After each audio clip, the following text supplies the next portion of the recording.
Hello there, and welcome to the Calm Facts channel. I am so very glad you found your way here tonight. The world outside is fast. It is full of bright lights, sharp noises, and urgent demands. But here in this quiet corner of the digital universe, none of that matters. Here, time moves differently. Tonight, we are going to drift. We are going to let the heavy weight of the day slide off your shoulders, melting away like ice in a warm glass of water. Wherever you are, I want you to find a position that feels kind to your body. Let your head sink into the pillow. Let your eyelids grow heavy. Unclench your jaw. Let the noise soften, the edges blur, and your thoughts settle like leaves drifting down to rest on still water. Tonight, we are staying grounded on Earth, but we are looking at it through a lens of absolute wonder. Life on this planet is more mysterious, resilient, and extraordinary than most of us ever imagine in our waking hours. From glowing oceans to immortal jellyfish, from ancient underground forests to microscopic creatures that can live in space, Earth is alive in ways that will surprise you, soothe you, and stir something deep within you. We are embarking on a very long journey together, a journey of words and wonder. Some of what you hear may change how you see the world. Other discoveries might simply float by like petals on a breeze, gentle, curious, and quietly unforgettable. So, take a deep breath, inhale slowly, and exhale completely. Let go. Let us begin this slow and soothing journey through the miracles of life on Earth. We begin in the water, the cradle of all life.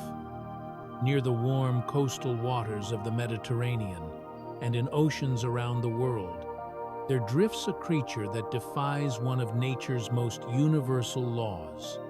It is a law we think is absolute, that life moves in one direction, from birth to youth to age, and finally to the end. But there is a rebel in the water.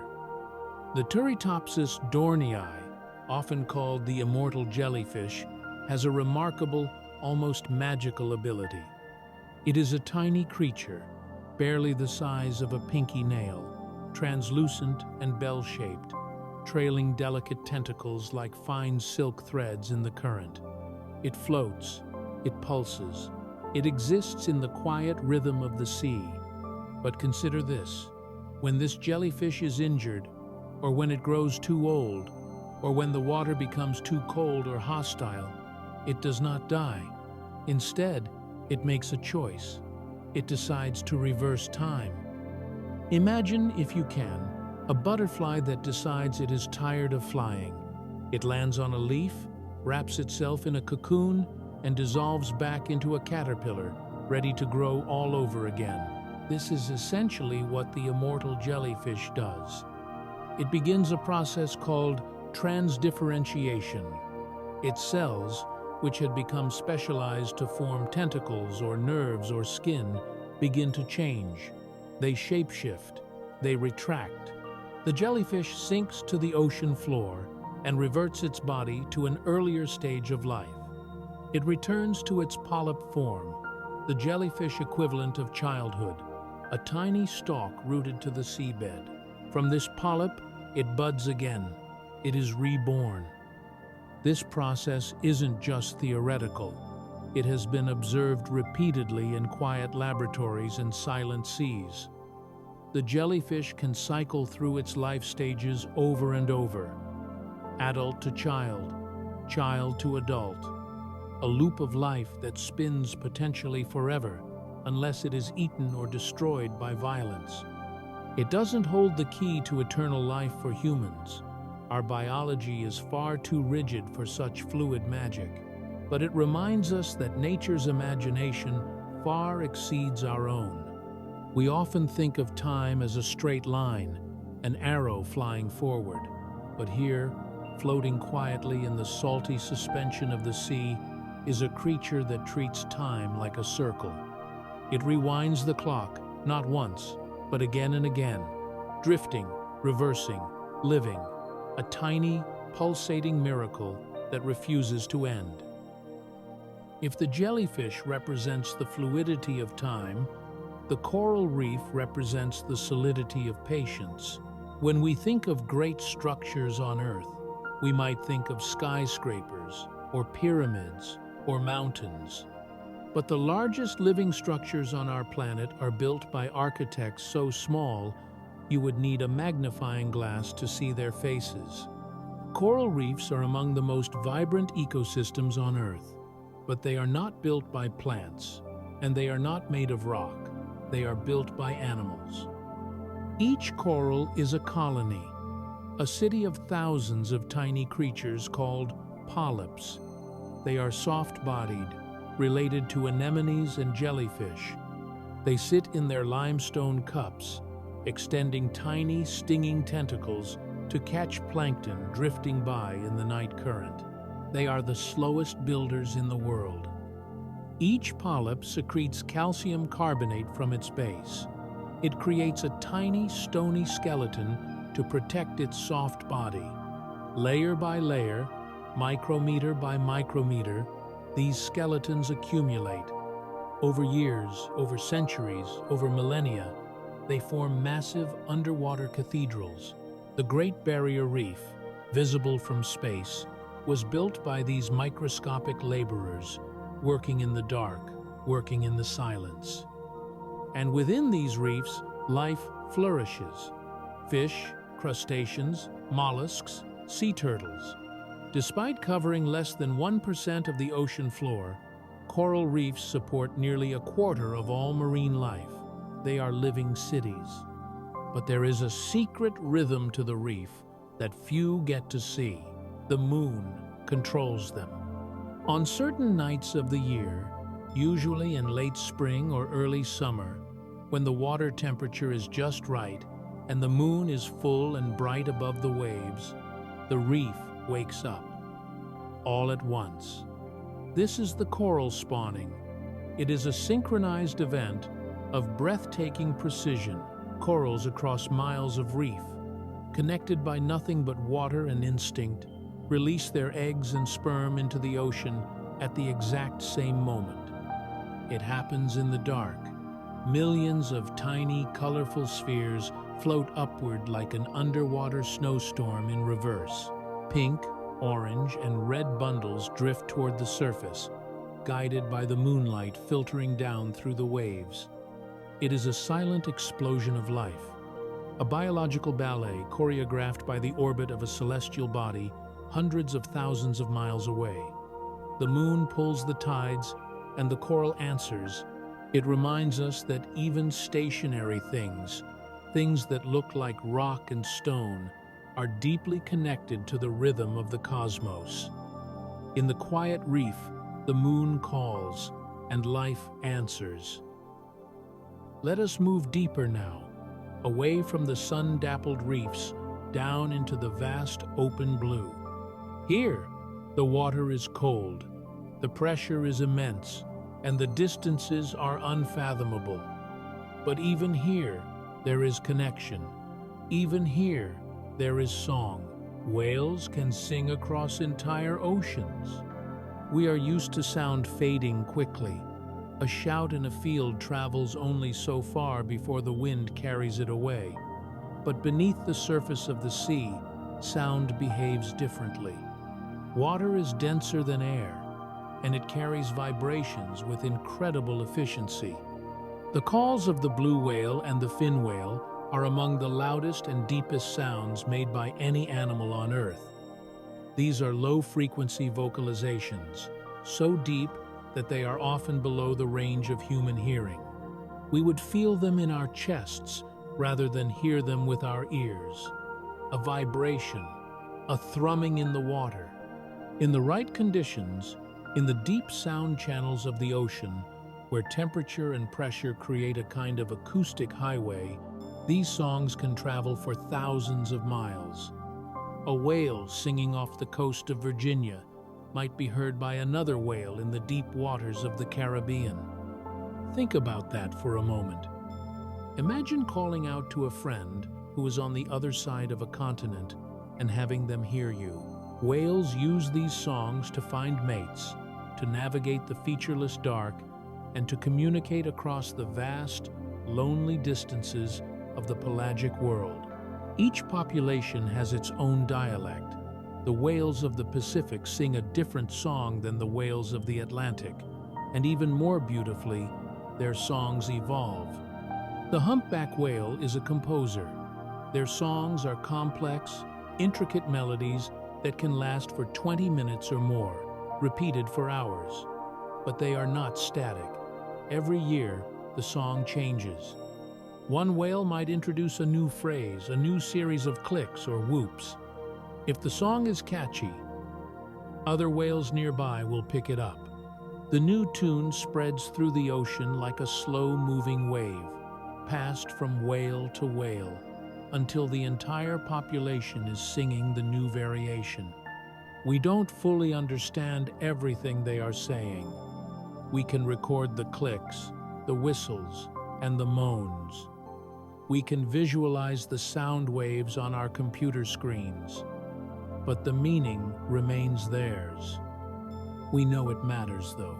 These are not random sounds. They are messages shared across a watery world, among creatures who have roamed Earth's oceans for longer than any human memory. They are the oral history of the deep, singing of currents, of cold water, of solitude, and of togetherness. If you were to dive deeper still, past where the whales dive, down into the midnight zone where sunlight has never touched, and you would be wrong, the ocean glows. Imagine walking along a quiet beach at night. You look down at the wet sand where the waves are lapping gently at your feet. Suddenly, the water flashes with an eerie, blue-green light, a spark in the surf. This is bioluminescence. It is the ability of living things to create their own light, and it is far more common than you might think. In the surface waters, it is often caused by tiny plankton called dinoflagellates. When they are disturbed by a wave, a boat, or the swirl of your hand, they release a chemical flash. It is a cold light, a reaction between a molecule called luciferin and oxygen. No heat, just pure, shimmering brilliance. In places like Mosquito Bay in Puerto Rico or the warm waters of the Maldives, this glow can be so intense that it lights up entire shorelines. It turns the sea into a shimmering dreamscape, mirroring the starry sky above. But down in the deep ocean, bioluminescence is not just a rarity, it is the norm. Down there, where eyes have evolved to see in the dark, light is a language. The anglerfish uses a glowing lure, dangling from its head like a lantern on a fishing pole, to attract curious prey in the black void. The vampire squid has glowing tips on its arms to confuse predators. Some shrimp vomit clouds of glowing bioluminescent slime to dazzle their attackers while they make their escape. It has evolved independently at least 40 times across the tree of life. 40 separate times, nature decided that it needed to invent the light bulb. Bacteria, fungi, squid, jellyfish, fish, sharks, they all found a way to glow. It is a quiet reminder that even in the darkest places, life finds a way to shine. It doesn't need the sun. It creates its own sun, a flickering, drifting constellation of living stars, moving silently through the deep, holding back the dark with their own internal fire.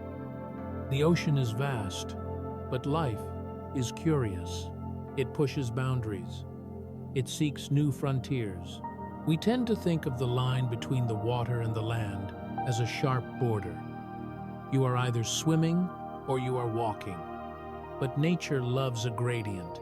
It loves the in-between places. Some fish can walk on land.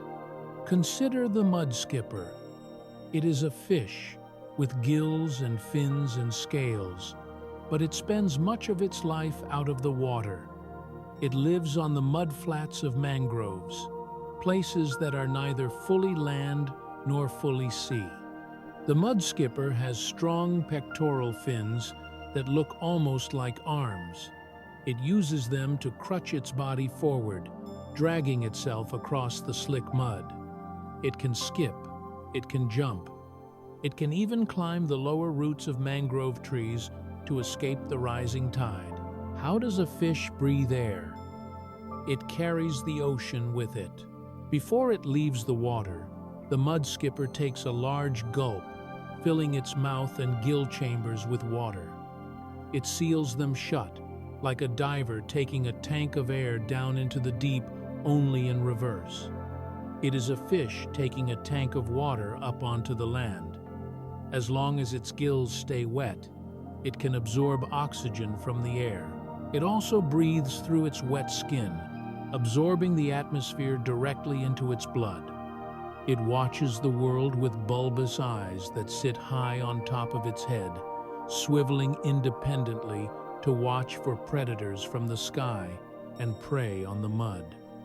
It is a creature of transition, a living bridge between the ancient ocean and the dry land we call home. And it is not alone.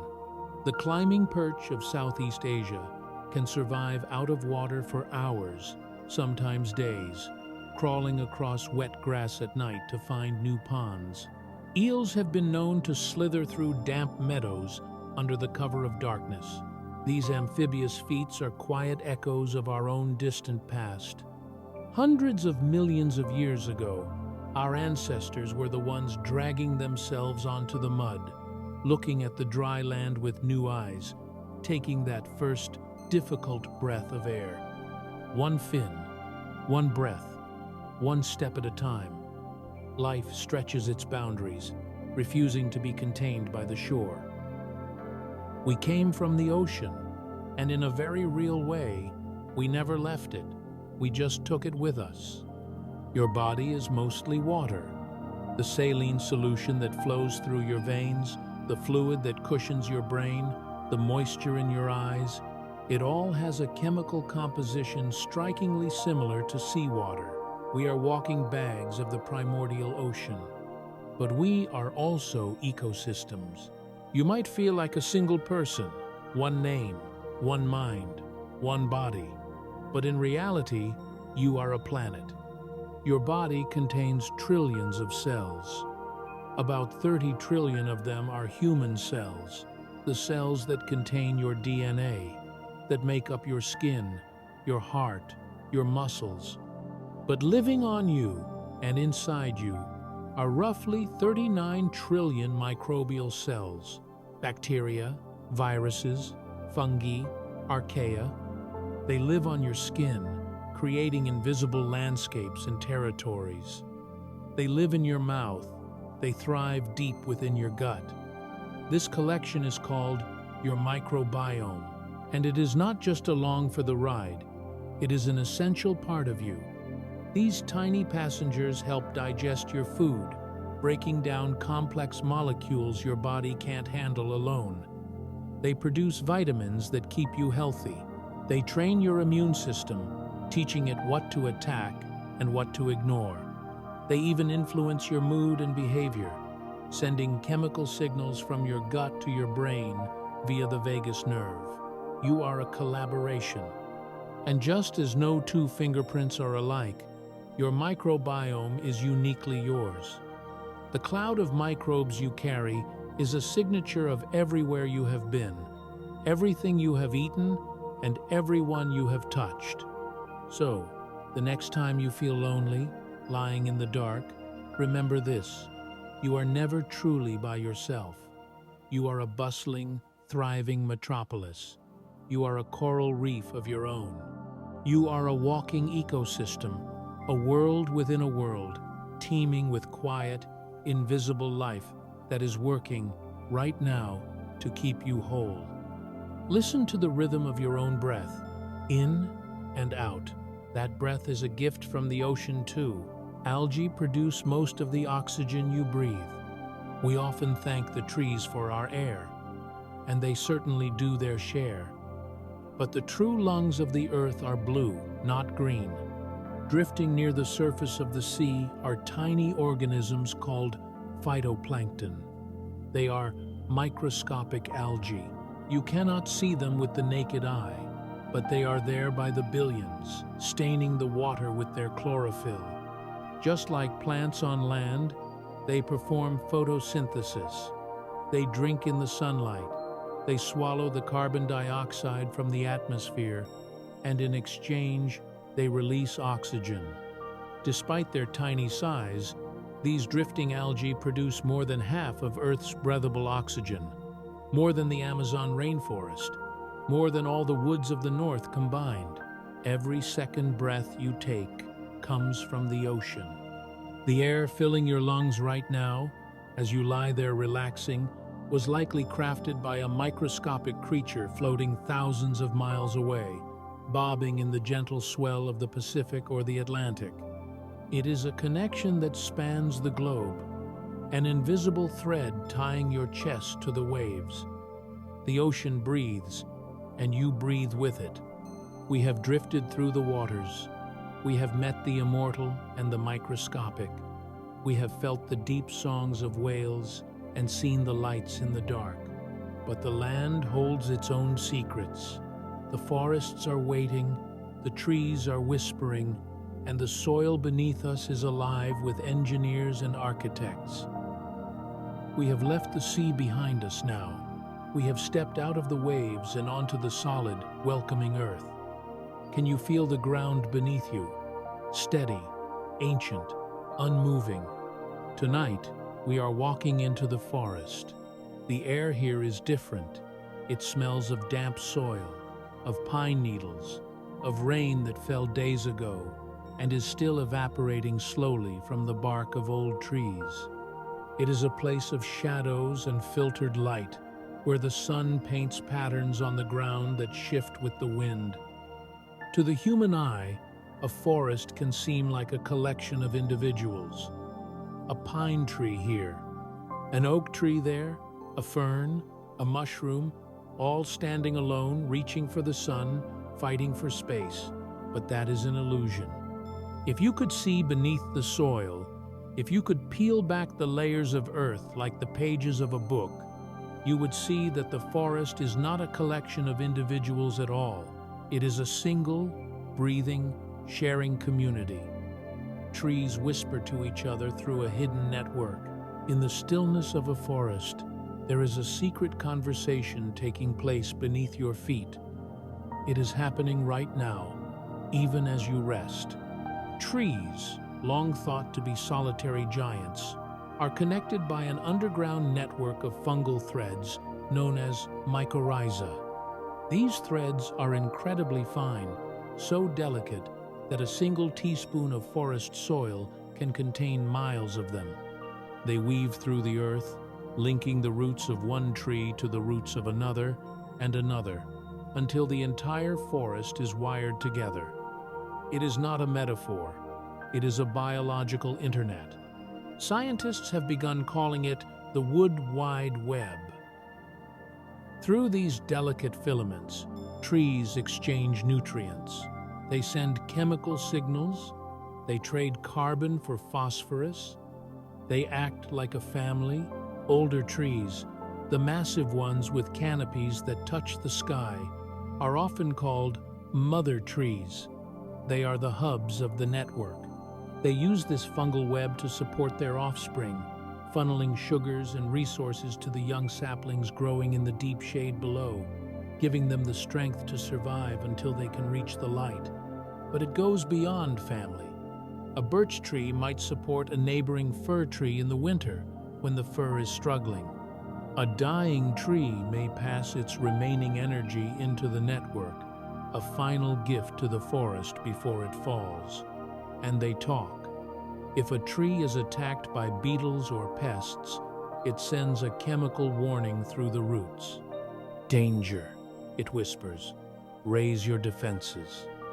And the trees down the line, trees that have not yet been touched begin to produce protective compounds. They prepare. It is a quiet form of intelligence. Not a brain like ours, but a mind that is spread out, diffuse, and deeply cooperative. In this silent world of roots and fungi, there is no I. There is only we.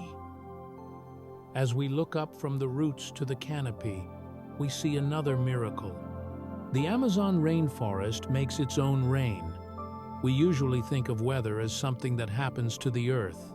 Clouds form over the ocean, the wind blows them inland, and rain falls. But the greatest forests on earth do not just wait for the weather, they create it. Imagine the Amazon, billions of trees stretching from horizon to horizon. As the tropical sun warms the canopy each morning, the trees begin to work. They draw water from the soil, pull it up through their trunks, and release it through microscopic pores in their leaves. This process is called transpiration. It is a silent exhalation. A single large tree can release hundreds of gallons of water into the air in a single day. Multiplied by billions of trees, this creates massive rivers of vapor that rise into the sky. These flying rivers are so vast they rival the flow of the Amazon River itself. This vapor rises, cools, and condenses into clouds. And then it falls again as rain, watering the very forest that created it. It is a self-sustaining loop, a heartbeat of water and air. The forest is not just a landscape, it is a machine. It is the lungs of the continent and the heart of the sky. It regulates the climate, cools the air, and keeps the cycle of life spinning. When you stand beneath that canopy, you are standing inside a living engine, one that runs on sunlight and water, breathing out mist, cloud, and life into the air itself. Look closer now. Focus on a single leaf. Every leaf is a masterpiece of design, with a unique pattern, just like a fingerprint. If you were to hold a leaf up to the light, perhaps a maple leaf, or an oak, or a simple blade of grass, you would see a quiet miracle of engineering. It is soft to the touch. It flutters in the wind. It seems fragile, yet it is crafted with microscopic precision that rivals the most advanced technology humans have ever built. At its heart lies a delicate network of veins. Look at them. They branch like rivers across a landscape, or like lightning frozen in green glass. These veins are the transport system, carrying water and minerals from the roots to the edges and carrying sugars back down to the tree. The surface of the leaf is dotted with tiny pores called stomata. These are valves, little mouths that open and close to let the forest breathe. They let carbon dioxide in and oxygen out. They are the reason we are alive. And inside the cells, the green pigment chlorophyll is capturing sunlight photons that traveled 93 million miles through the vacuum of space and turning it into sugar, into energy, into wood and air. Some leaves can track the sun across the sky, turning their faces to follow the light. Others are designed to repel water, so that rain beads up and rolls off like mercury, cleaning the surface as it goes. Some trap insects, some store heat. No two are exactly the same. Even on the same tree, every leaf is slightly different, shaped by its position, its access to light, its individual history. Each one is a solar panel, a water treatment plant, and a lung, fragile, beautiful, and alive with purpose. The forest is not just about space, it is about time, and nothing understands time quite like a seed. Seeds can lie dormant for thousands of years. A seed is a tiny time traveler. It may seem like a simple, lifeless pebble, a grain of sand, but inside, It carries the blueprint for a living giant. And it carries something else: incredible patience. Seeds are equipped with sensors. They can taste the soil. They can sense the temperature. They can measure the moisture. And they will not open. They will not risk their one chance at life until the conditions are perfect. Sometimes that wait takes a season. Sometimes it takes an eon. There is a date palm tree growing in Israel today named Methuselah. But this tree is special. The seed it grew from was found in an ancient archaeological site, buried in a jar. That seed was 2,000 years old. It had fallen from its parent tree during the time of the Roman Empire. It sat in the dark, silent and dry, while civilizations rose and fell, while wars were fought, while the world changed completely around it. And then, 2,000 years later, scientists planted it. They gave it water, they gave it warmth, and the seed woke up. It uncurled its root. It pushed a green shoot toward the sun, and it grew. It is a living connection to a world that no longer exists, a quiet promise that life can wait, that it can endure, that it can return. In every seed you hold in your hand, there is a sleeping future, a single grain of stillness, holding a forest in its shell. We spoke of the wood wide web, connecting different trees, but sometimes the connection is even deeper. Sometimes the forest is not many trees, it is just one. Earth's oldest living creature, or at least one of the heaviest and largest, is a quaking aspen colony in Utah, known as Pando. When you look at Pando, you see a forest of 47,000 trees. Their white bark stands out against the green and gold of their leaves. They tremble in the wind, creating a soft, rushing sound like a river. But this is an illusion. Every single one of those 47,000 trunks is genetically identical. They are not separate trees. They are stems growing from a single, massive, underground root system. Pando is a clone. It does not reproduce with seeds. Instead, it sends up new shoots from its roots, generation after generation. When one trunk grows old and dies, the root system simply sends up another to replace it. Scientists estimate that Pando is at least 80,000 years old. 80,000 years. Pando was alive during the last ice age. It was alive when woolly mammoths walked the earth. It was alive when early humans were just beginning to migrate out of Africa. It has survived fires. It has survived droughts. It has survived the shifting of the climate. It has simply sat there on a hillside in Utah, growing and regrowing, trembling in the wind, watching the history of the world unfold. It is a forest that is also a single being, ancient, quiet, and still very much alive, rooted in place and reaching always toward the sky. Look down at the rocks now, or the rough bark of an old tree. You might see a splash of color, orange, yellow, pale green, a crusty, flaky patch that looks like paint. This is lichen, and it holds a surprising truth. Lichens are two organisms living as one. A lichen is not a plant. It is not a fungus. It is a partnership. It is a marriage between a fungus and an alga, or sometimes a cyanobacterium. The fungus provides the structure. It builds the house. It anchors to the rock. It holds moisture. It protects the partner from the harsh sun and the wind. The alga lives inside this house. And because it is green, because it can photosynthesize, it makes the food. It harvests the sunlight and creates sugars to feed the fungus. Together, they can do what neither could do alone. A fungus would dry out on a bare rock. An alga would be burned by the sun. But together? Together, they are nearly indestructible. They can survive in the frozen valleys of Antarctica. They can survive in the scorched deserts. They can survive in the vacuum of space.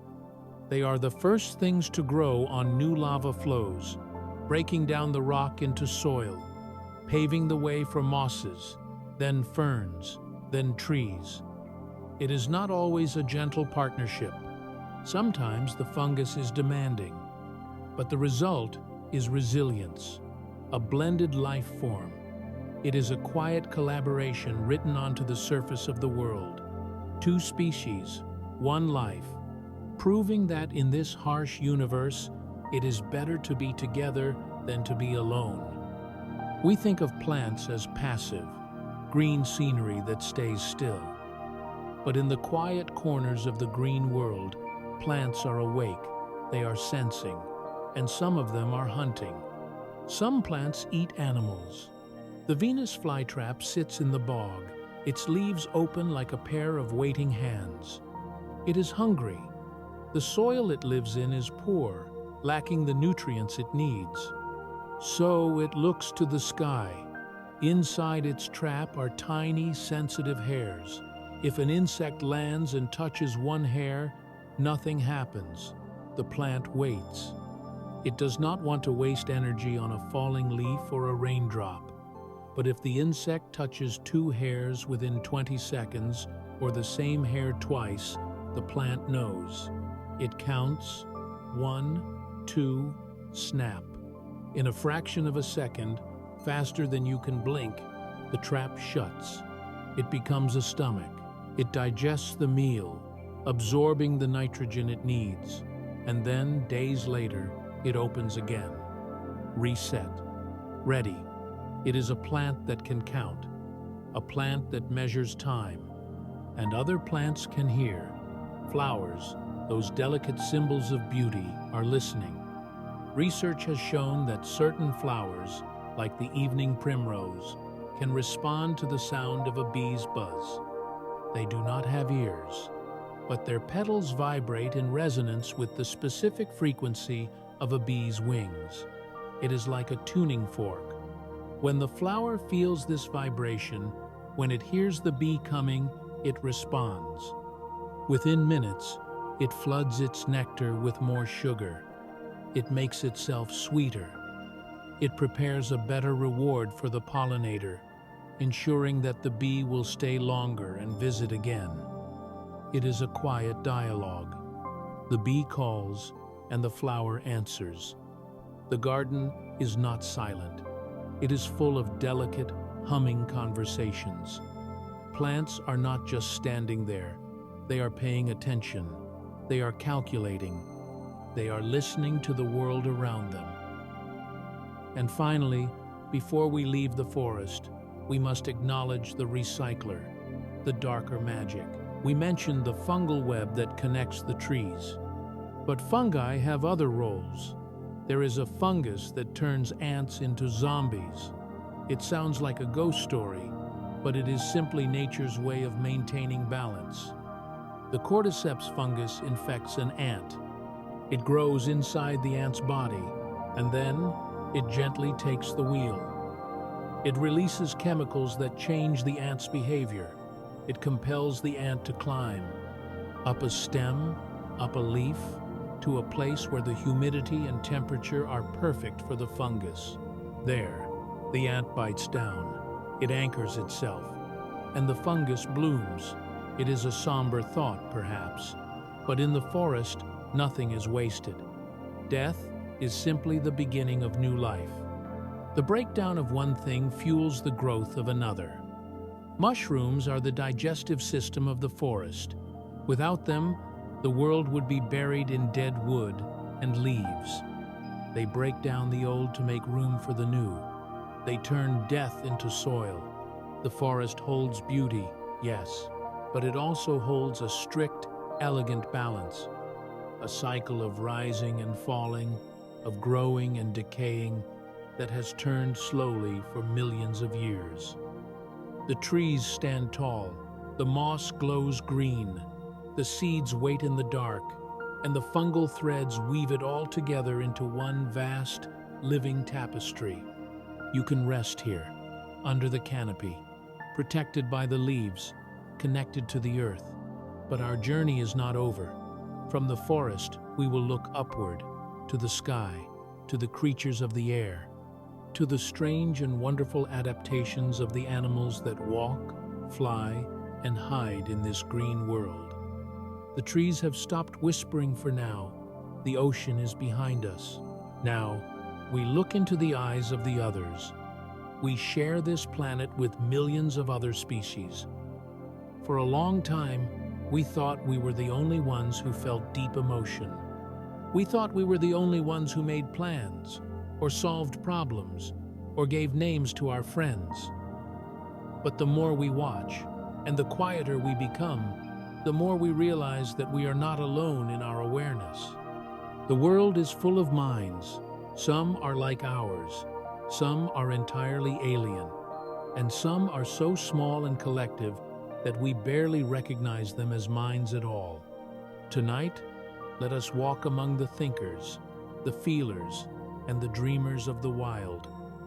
Among the grasses and dust of the African savanna, elephants do something that stops observers in their tracks. They mourn. We know that elephants are intelligent. We know they have memories that span decades, but their emotional lives are even deeper than their memories.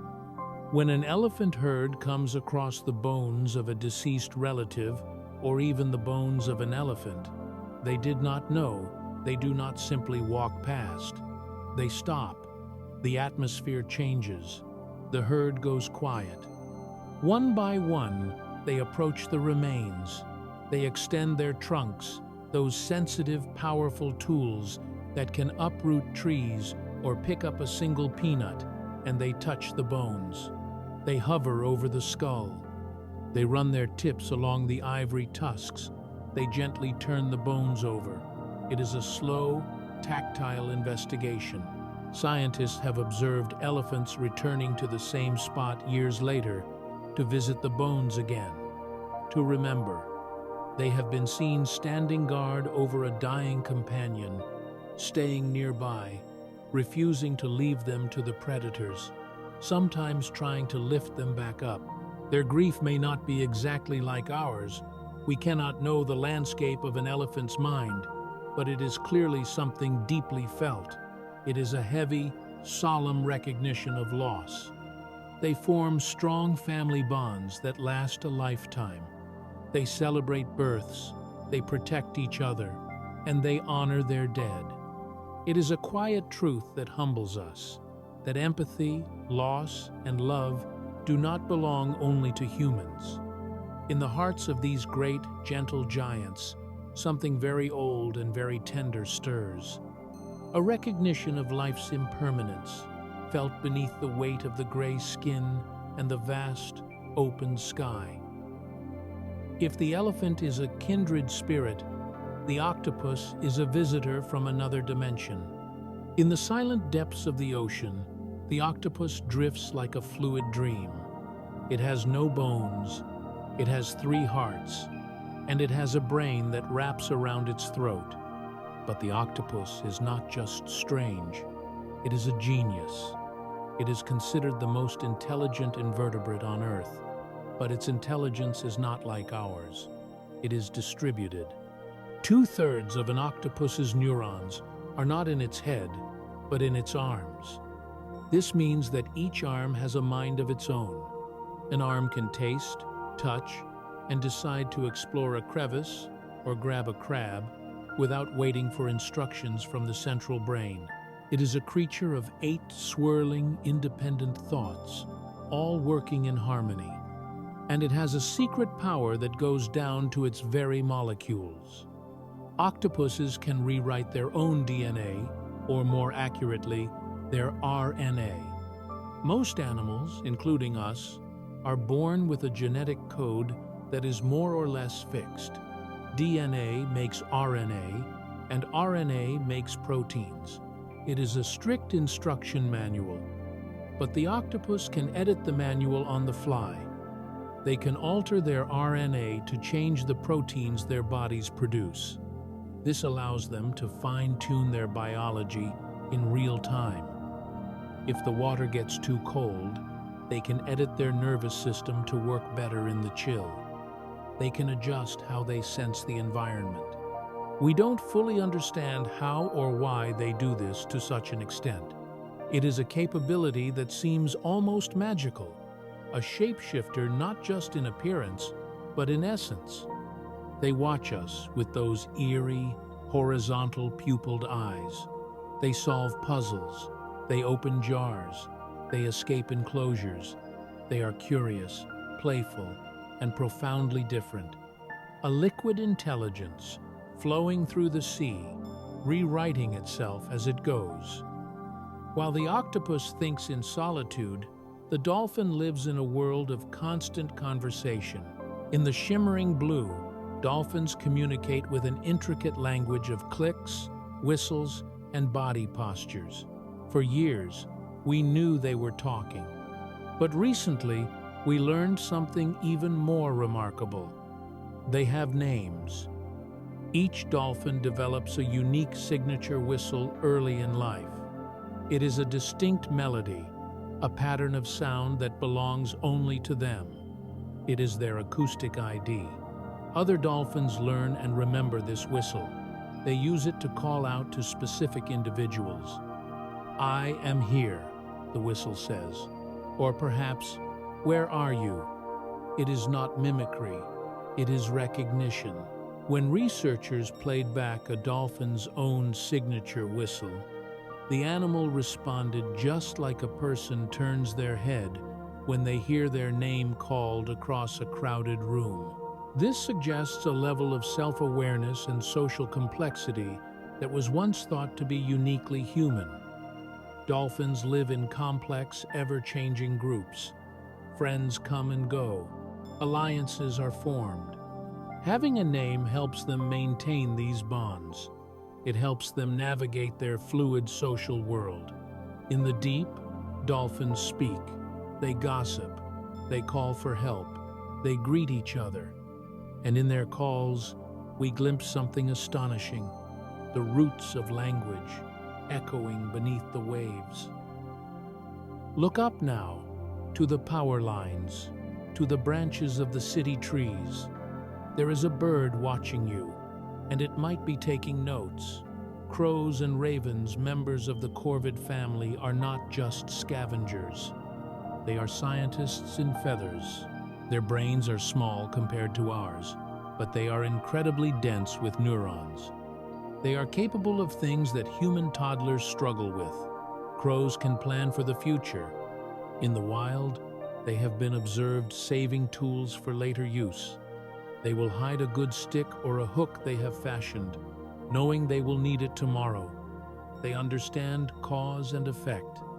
In experiments, crows have solved complex, multi-step puzzles.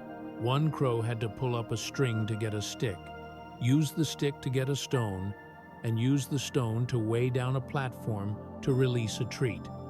It looked at the problem, thought for a moment, and then solved it in one go. They also have excellent memories. Crows can recognize individual human faces. If you are kind to a crow, if you feed it, it will remember you. It might even bring you gifts, shiny buttons, pieces of glass, colorful beads, little treasures left on your windowsill. But if you are mean to a crow, it will remember that too, and it will tell its friends. Crows can hold grudges. Researchers found that crows would scold people who had threatened them years earlier, and even crows who had never seen the person would join in, having learned the face from the flock. They are planners. They are problem solvers. They are barters. The city is their laboratory, and as they hop along the sidewalk, looking at us with those sharp black eyes, they are thinking. Intelligence does not always reside in a single skull. Sometimes it floats in the space between thousands of tiny bodies. Consider the honeybee. An individual bee has a brain the size of a grass seed. It follows simple rules. Fly to the flower, get the nectar, bring it back. But the colony is a genius. Inside the hive, thousands of minds work as one. They regulate the temperature of the nursery with precise control, vibrating their wings to heat it up or fanning them to cool it down. They make decisions about where to forage, based on the democratic dance of returning scouts. But even the individual bee holds surprises. Bees can understand the concept of zero. It is a difficult mathematical concept that nothing is of value. It took humans centuries to formalize it. Yet, in experiments, bees were trained to select cards with fewer shapes on them to get a reward. When presented with a blank card, 0 shapes, they correctly identified it as less than 1. They can also learn by watching. If a bee sees another bee solving a puzzle to get sugar, like rolling a ball into a hole, it will watch, learn, and then do it itself. Sometimes it will even improve the technique, finding a shortcut the first bee missed. Small body, big mind, a quiet buzz that carries the weight of mathematics and learning. In the forests of South America, the concept of the collective mind takes a physical shape. Army ants are blind. They are constantly on the move, flowing across the jungle floor like a living river of rust-colored water. They do not build permanent nests. They carry their home with them. When this river of ants reaches a gap, a stream, a hole, a break in the path, they do not turn back. They build a bridge. Out of their own bodies, one ant anchors itself to a leaf.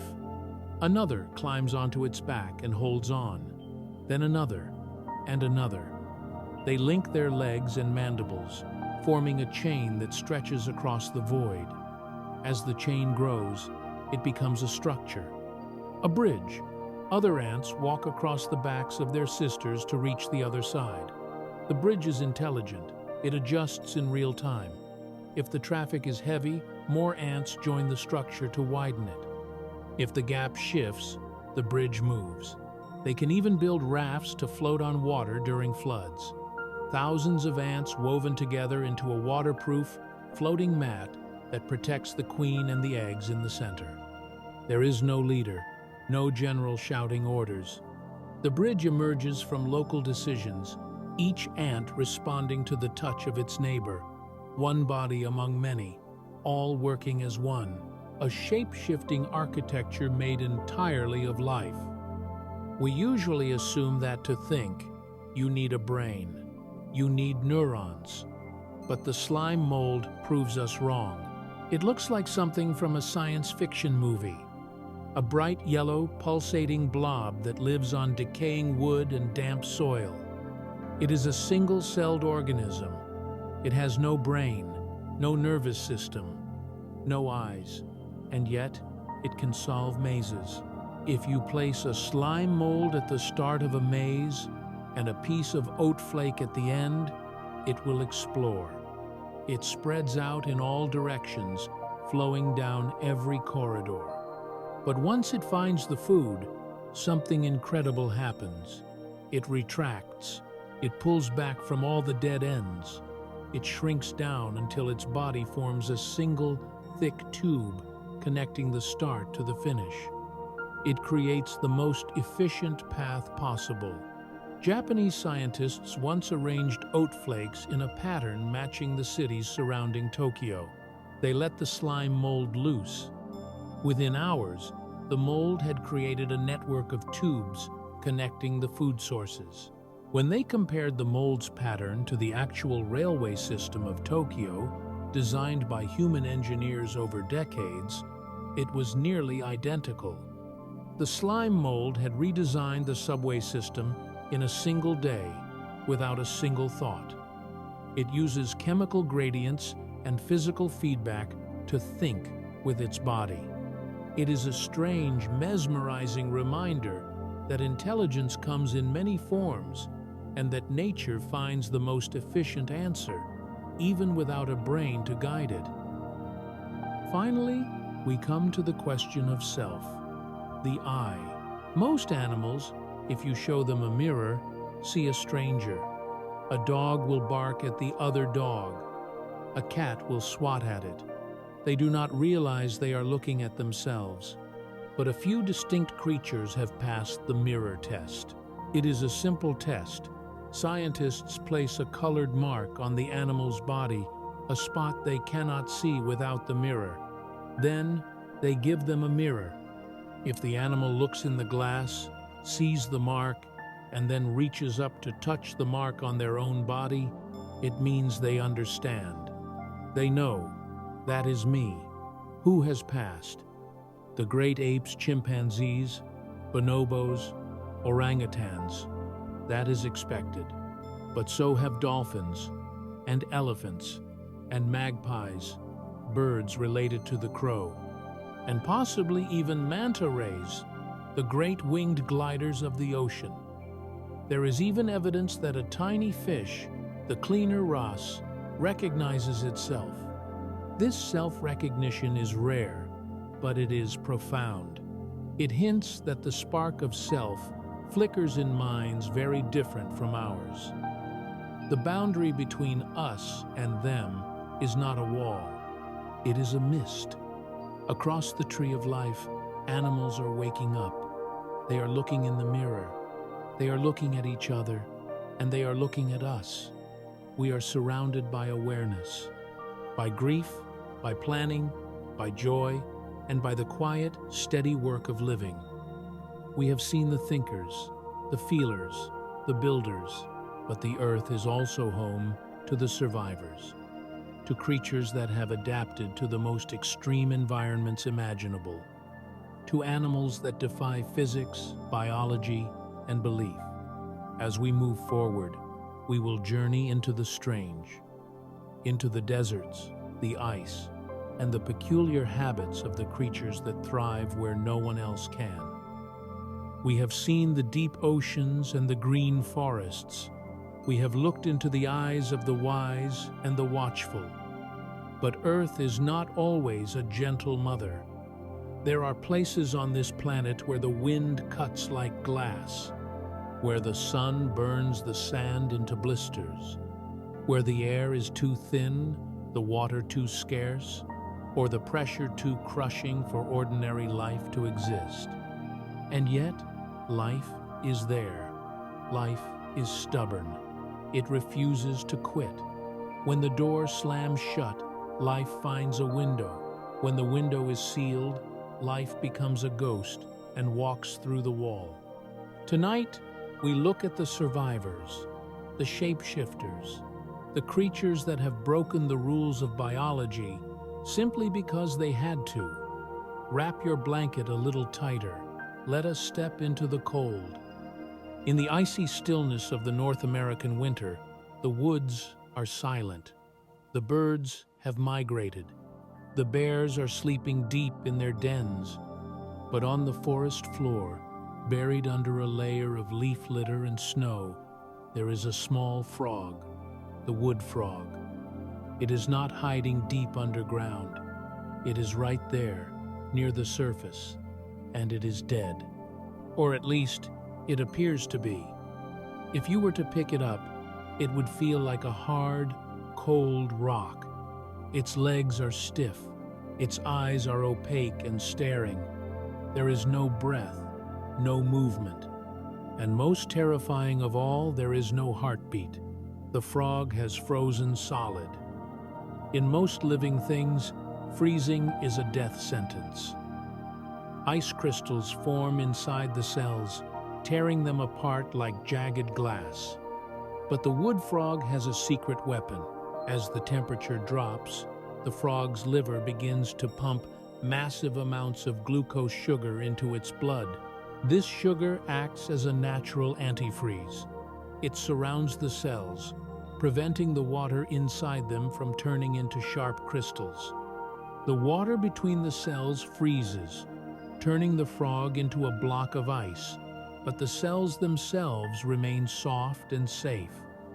The frog spends the winter in this suspended state. a cryogenically preserved statue. It waits. And then the miracle happens. Spring arrives. The sun warms the ground. The ice melts. And slowly, the frog's heart twitches. Once, then again, blood begins to flow. The sugar is metabolized. The legs stretch. The eyes clear. And within hours, the frog hops away, croaking for a mate, as if it hadn't just spent the last 3 months as a frozen stone. It is not a metaphor, it is resurrection, a quiet, seasonal defiance of death itself. While the frog survives the winter, there is another creature that can survive, well, everything. They are microscopic, they are squishy, and they are surprisingly cute. We call them tardigrades, or water bears. They are less than a millimeter long, looking like wrinkled, 8-legged gummy bears paddling through droplets of water on moss and lichen. But do not let their soft appearance fool you. They are the toughest living things on Earth. You can freeze a tardigrade to near absolute zero, the temperature where atoms stop moving. It survives. You can boil a tardigrade. It survives. You can crush it with pressure greater than the bottom of the deepest ocean. It survives. You can blast it with radiation. It survives. You can even throw it into the vacuum of space. In 2007, scientists launched a colony of tardigrades into orbit. They were exposed to the vacuum, the cold, and the unfiltered radiation of the sun. When they returned to Earth, they were rehydrated, and they simply woke up and had babies. How? When conditions get harsh, the tardigrade enters a state called cryptobiosis. It curls up into a tight, dry ball called a ton. It expels almost all the water from its body and replaces it with a special protective protein that turns the inside of its cells into glass. It hits the pause button on life.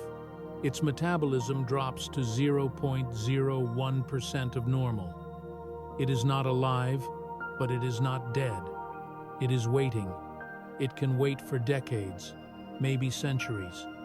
And when a drop of water finally returns, whether it is rain or dew or a scientist's pipette, the glass dissolves. The tardigrade uncurls. It stretches its legs, and it goes back to being a water bear. In a universe that is hostile and dangerous, the tardigrade teaches us a powerful lesson. Sometimes, the best way to survive the storm is to simply refuse to be there until it passes. Deep in the red dust of the Australian outback, the kangaroo has also learned how to master time, but she does it differently. Survival in the desert is about timing. Rain is unpredictable. Droughts can last for years. If a mother kangaroo has a baby when there is no food, both might perish. So, she has evolved a biological pause button. It is called embryonic diapause. A female kangaroo can be pregnant, but if she senses that the conditions are too harsh, or if she is already nursing a joey in her pouch, she can freeze the development of the embryo inside her. The fertilized egg stops growing. It enters a state of dormancy, waiting in the womb. It stays there, suspended, until the time is right, until the rains come, until the grass grows, until the older sibling leaves the pouch. She can have one baby hopping beside her, one nursing in the pouch, and a third one on pause inside her, all at different stages of development. And miraculously, her body produces 2 different types of milk at the same time. A high-fat milk for the growing joey, and a high-carbohydrate milk for the newborn. She is a master of logistics. A walking nursery designed to bridge the gap between drought and abundance. In a land of extremes, nature has given her flexibility, a quiet mastery over the creation of life itself. And then, there is the platypus. If you were to design an animal by drawing random parts out of a hat, you would end up with the platypus. When European scientists first saw a specimen sent from Australia in the 1700s, they thought it was a prank. They actually looked for the stitches where they assumed someone had sewn a duck's beak onto a beaver's body. But it is real, and it is wonderful. It has the bill of a bird, but the body of a mammal. It has the webbed feet of an otter. It lays soft, leathery eggs like a reptile, but when the babies hatch, it feeds them milk, but it has no nipples. The milk simply oozes out of pores in the mother's skin, and the babies lap it up from her fur like sweat. It gets stranger. The male platypus has sharp spurs on his hind legs that are filled with venom, one of the very few venomous mammals on Earth. And that beak, it is not just a mouth, it is a sensory organ. When the platypus hunts underwater, it closes its eyes, it closes its ears, it closes its nose. It is completely cut off from the traditional senses. Instead, it scans the water with its bill. The skin of the bill is filled with thousands of sensors that can detect the faint electrical fields generated by the muscle movements of shrimp and worms. It hunts by feeling the electricity of life. The platypus is a living relic, a survivor from a time when the lines between mammal and reptile were not so clearly drawn. It paddles through the rivers, soft, secretive, and utterly unique, a creature that refuses to fit into any of our boxes. Let us slip back into the water for a moment to meet the sea cucumber. At first glance, it looks like a vegetable, a soft, sausage-shaped lump resting on the sand. It moves slowly. It seems defenseless. But the sea cucumber has a superpower that would make a superhero jealous. It can turn itself into liquid. Its body is made of a special kind of connective tissue called catch collagen. Under neurological control, the sea cucumber can loosen the bonds between the fibers of its body. In a split second, it goes from being firm and solid to being almost like jelly. Why? To hide. If a predator attacks, or if it needs to fit into a tiny crack in the reef, it liquefies. It pours itself into the hole, and once it is safe inside, it tightens the bonds again, turning back into solid rubber, locking itself in place so it cannot be pulled out. And if that doesn't work, some species have a backup plan, a dramatic one. They can expel their own internal organs. They shoot their sticky, toxic intestines out of their bodies to entangle and confuse the predator. It looks like a fatal move, but it isn't. The sea cucumber simply crawls away and grows a new set of guts. It is a survival strategy of total surrender. To survive, it becomes soft. To live, it gives up a part of itself, knowing that everything can be rebuilt. In the scorching deserts of North America, the horned lizard, often called the horny toad, faces a different kind of threat. It is small, slow, and tasty to predators like coyotes and bobcats. Its camouflage is excellent, blending perfectly with the gravel. But sometimes, camouflage fails. When cornered, the lizard puffs itself up to look bigger. If that doesn't work, it pulls its wildest card. It restricts the blood flow, leaving its head. Pressure builds up in the tiny capillaries around its eyes. The pressure mounts, higher and higher, until, pop, the lizard squirts a stream of blood from its eyes. It is not a trickle. It is a jet that can shoot up to 5 feet. The blood is mixed with a foul-tasting chemical derived from the ants the lizard eats. It aims for the predator's mouth and eyes. The coyote, shocked and disgusted by the taste, usually drops the lizard and shakes its head, giving the little dragon time to scuttle away. It sounds like a legend, but it is real. It is biological hydraulic engineering. a creature that uses its own life force as a weapon, not to wound, but to startle, small, armored, and full of surprises. And finally, let us walk with the camel, the ship of the desert. We know they have humps. We know they can walk for days.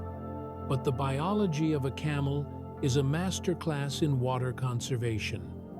Contrary to the cartoon myth, the hump does not hold water. It holds fat up to 80 pounds of it. This is their energy reserve, concentrated in one spot, so the rest of their body stays thin and can release heat easily. But their relationship with water is the true miracle. A camel can survive for weeks without drinking. It can lose up to 40% of its body weight in water and survive. Most animals would die after losing 15%. When they finally find a watering hole, they can drink 30 gallons in 10 minutes. They rehydrate like a sponge. Their blood cells are oval-shaped, not round like ours. This allows the cells to flow easily, even when the blood becomes thick and dehydrated. It also prevents the cells from bursting when they suddenly drink all that water. They have 3 eyelids to block the sand. Their nostrils can close completely. They rarely sweat. Even their breath is recycled. Their nose cools the air as they exhale, trapping the moisture so it doesn't leave their body. They are a fortress against the sun. In the harshest place on earth, where the air wavers with heat and the horizon is nothing but fire and dust, the camel walks with a slow, rocking gait, unhurried, unbothered. They carry the memory of water in a land that has forgotten it. The frozen frog, the sleeping bear, the liquid cucumber, the electric platypus. These creatures remind us that there is no right way to be alive. There is only the way that works. Nature is an inventor that never stops tinkering. It stretches, twists, and molds life to fit every corner of this blue marble. It teaches us that resilience is not just about being strong. It is about being flexible. It is about adapting.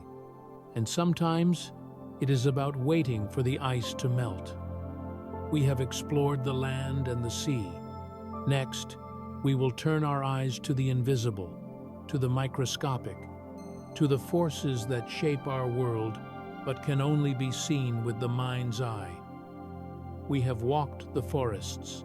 We have swum the oceans. We have watched the animals. But there is another world, a world that exists right here, right now, but is hidden from our eyes. It is the world of the very small and the world of the invisible forces that bind us to the cosmos. You are not just a person lying in a bed. You are a collection of atoms. You are a gathering of energy. You are a point where the universe has decided to become conscious of itself. Tonight, we are going to look at the things you cannot see. The magnetic lines that cross the sky, the stardust in your bones, and the galaxy that lives inside your own skin. Let us shrink down. Let us drift inward. Let's begin with a fact that sounds like poetry, but is actually hard physics. Your bones are made of stardust. It is not a metaphor. It is the literal history of your atoms. In the very beginning of the universe, after the Big Bang, there was only hydrogen and helium. Simple, light gases.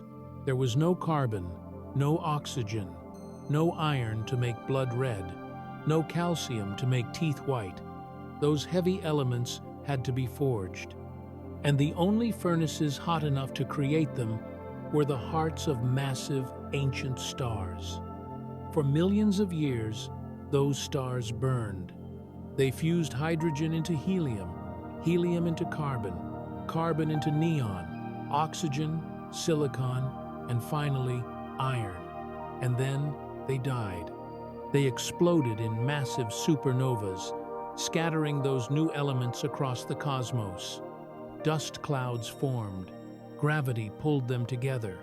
New stars were born, planets coalesced, and eventually, on one small, blue rock orbiting a yellow star, life began. The calcium in your fingernails? It was made in a dying star. The iron in your blood? It was forged in a supernova.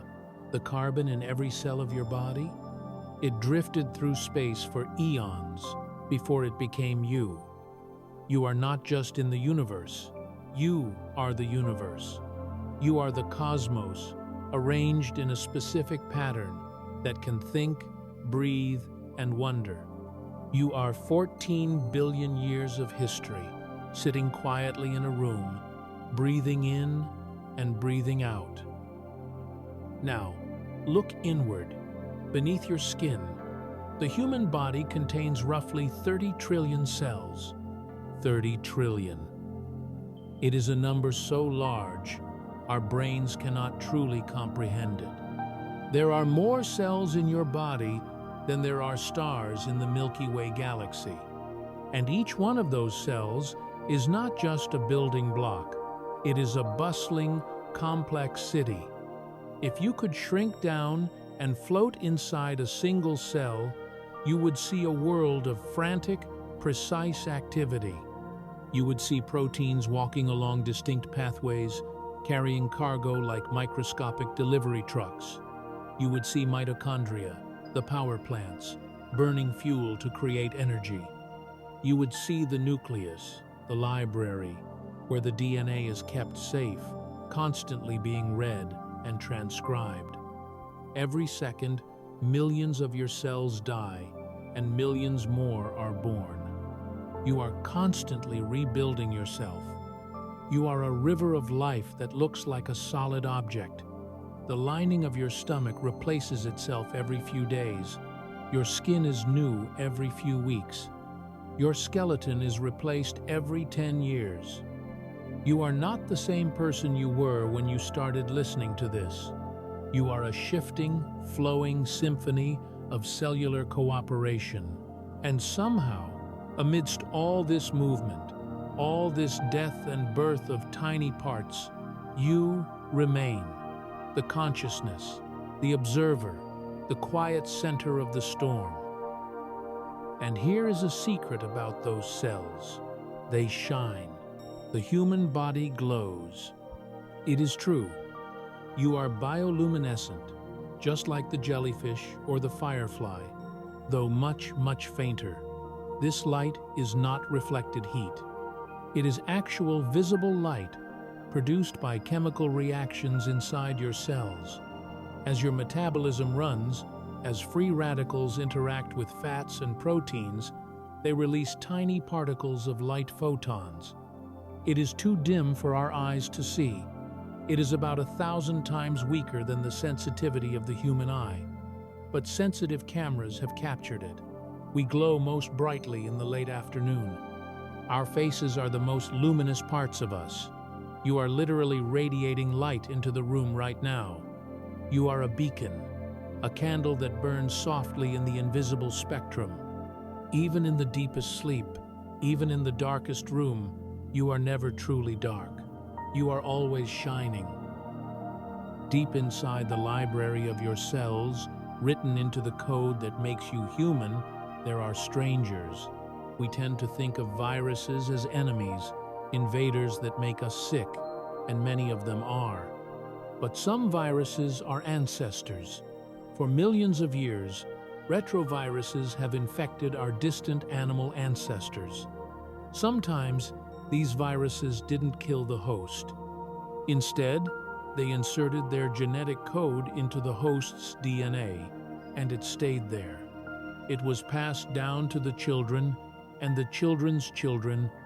Today, scientists estimate that nearly 8% of the human genome is made of ancient viral DNA. You are part virus. But here is the beautiful part. Evolution has repurposed these invaders. We have tamed them. Some of those viral genes are now essential to our survival. There is a gene that helps form the placenta, the organ that allows mothers to nourish their babies in the womb. That gene came from a virus. Without it, mammals as we know them might not exist. Another ancient viral gene seems to play a role in how our brains develop. We are a patchwork quilt, a mosaic of our own history and the history of the tiny things that tried to conquer us. We didn't just defeat them, we absorbed them. We turned them into us. It is a reminder that life is messy and collaborative and strange. Even the things we fear can eventually become the things that sustain us. Let us drift outside the body again. Let us float up into the sky. Surrounding the Earth is a giant, invisible shield, the magnetic field. Generated by the swirling iron in the planet's core, this field stretches out into space, protecting us from the solar wind. We cannot see it, we cannot feel it, but the animals know it is there. Birds navigate using the Earth's magnetic field. When a flock of geese flies south for the winter, or a pigeon finds its way home across a sprawling city, they are not just looking at landmarks. They are reading the invisible lines of force that wrap around the planet. Some birds have tiny crystals of magnetite in their beaks. Others have specialized proteins in their eyes that may allow them to literally see the magnetic field as a pattern of light or color overlaid on their vision. Sea turtles, too, are masters of this map. When a baby loggerhead turtle hatches on a beach in Florida, it scrambles into the ocean and begins a journey that will take it thousands of miles around the Atlantic. It swims in the open ocean, with no land in sight for years. How does it know where it is? It feels the magnetic intensity of the Earth. It has a built-in GPS. It knows the magnetic address of the beach where it was born, and decades later, it can return to that exact spot to lay its own eggs. The world feels empty to us, just air and water, but to them, the air is filled with signposts. The planet is whispering directions to anyone who knows how to listen. The Earth itself is alive. It breathes. We spoke of the Amazon making rain, but on a global scale, the planet has a rhythm that spans the year. This is the carbon cycle. It is a slow, interconnected flow of atoms.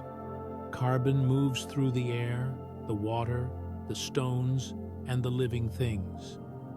In the spring and summer of the Northern Hemisphere, the great forests of North America, Europe, and Asia wake up. They inhale, they pull massive amounts of carbon dioxide out of the atmosphere to build their leaves. If you look at a graph of the Earth's atmosphere, you can see the CO2 levels drop every single year in May and June. The Earth is taking a breath in. In the autumn, the leaves fall. They decay. The carbon is released back into the air and soil. The CO2 levels rise. The Earth breathes out, in and out. A single breath takes 12 months, but the cycle goes deeper. Some of that carbon is washed into the ocean.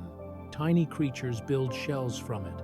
When they die, they sink to the bottom, becoming limestone. The carbon is locked in the rock for millions of years. Eventually, volcanoes melt that rock and spew the carbon back into the sky, where plants breathe it in again. The carbon in your body right now, the carbon in your breath, was once rock. It was once a dinosaur. It was once a fern. It was once floating in a prehistoric ocean. We are just a temporary stop in the endless flow of the Earth's breath. We borrow the atoms, hold them for a moment, and then give them back to the cycle. We sometimes worry that we have ruined this cycle. We have filled the world with things that do not belong, like plastic. But nature is adaptable. Nature is an alchemist. In recent years, scientists have found something hopeful in the trash heaps of the world. Microbes are learning to eat plastic. At a recycling plant in Japan, researchers discovered a bacterium, Ideonella sacchayensis, that had evolved a taste for PET plastic, the kind used in water bottles. This plastic was thought to be non-biodegradable. It was supposed to last forever. But this tiny bacterium produced two special enzymes that allowed it to digest the plastic, to turn our waste into energy. It is not a fast process. It takes time. But it is happening. In the landfills, in the guts of mealworms, and in the soil, life is figuring out how to deal with the new world we have created. Evolution is working in real time. It reminds us that the Earth is not passive.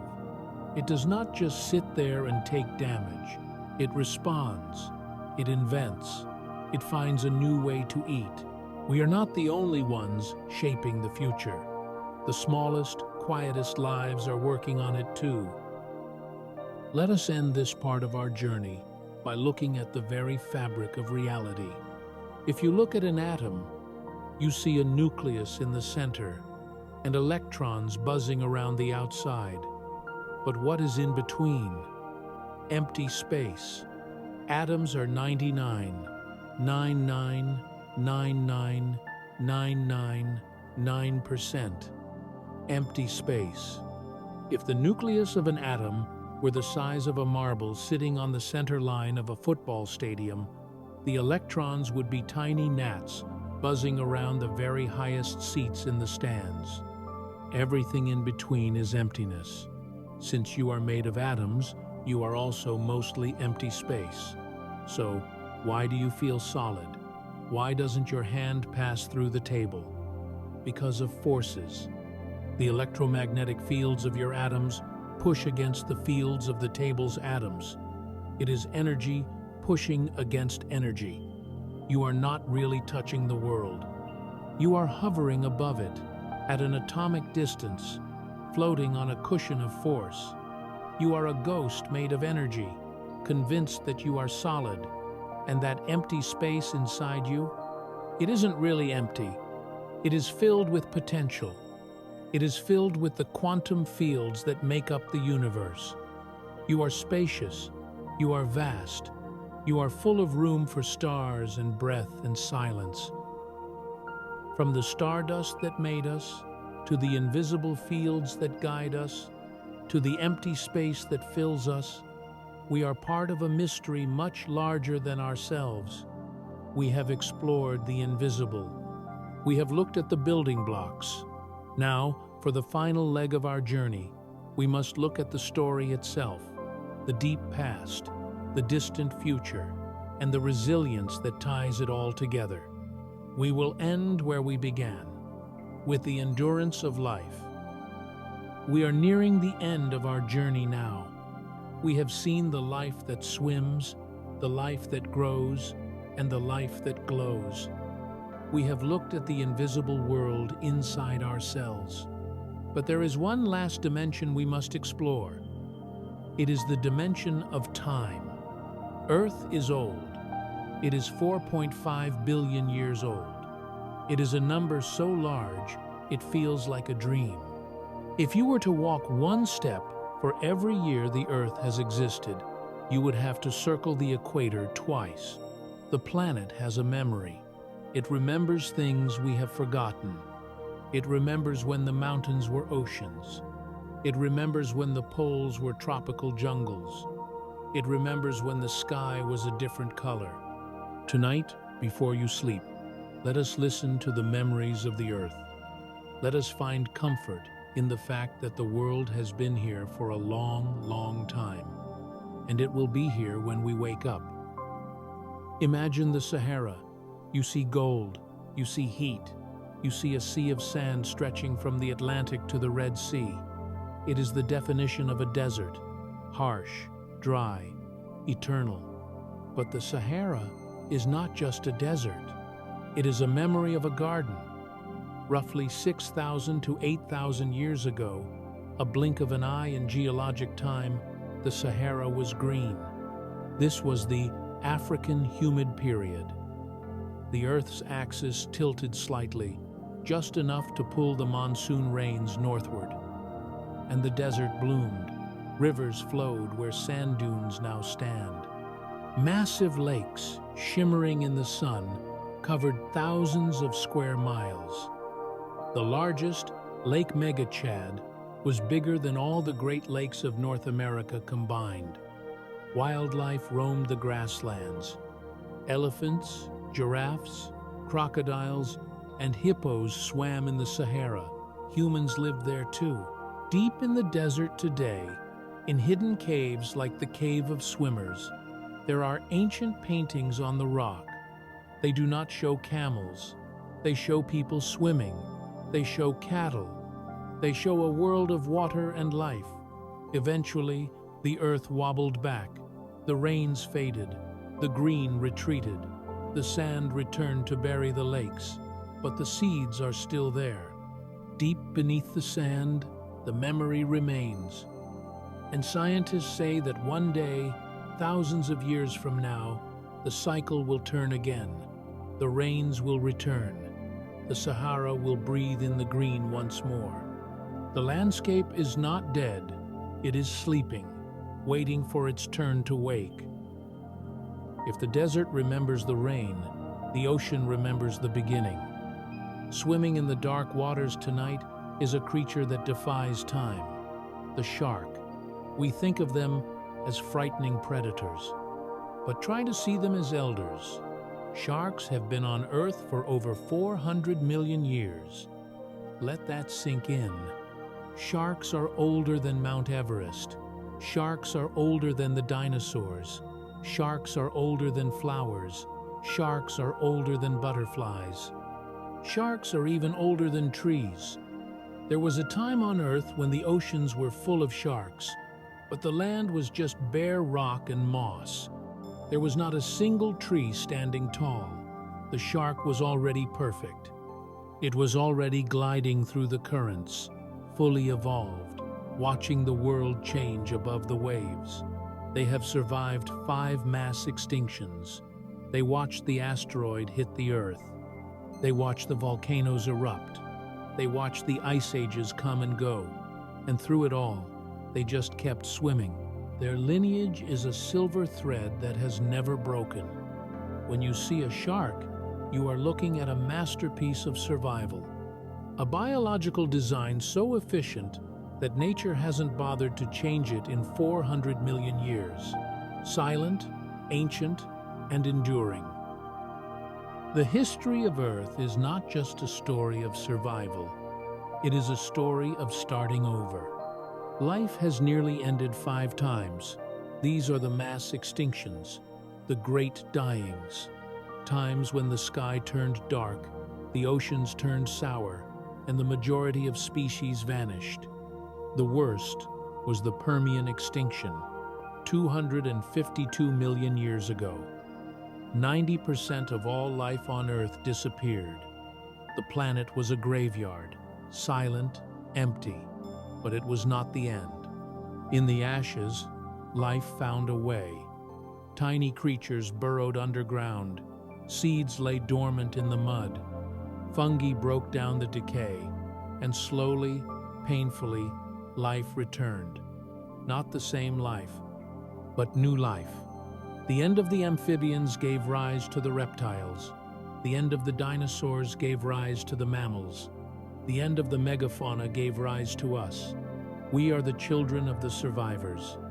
We are here because our ancestors were the ones who knew how to hide, how to wait, and how to begin again. It is a quiet testament to the persistence of biology.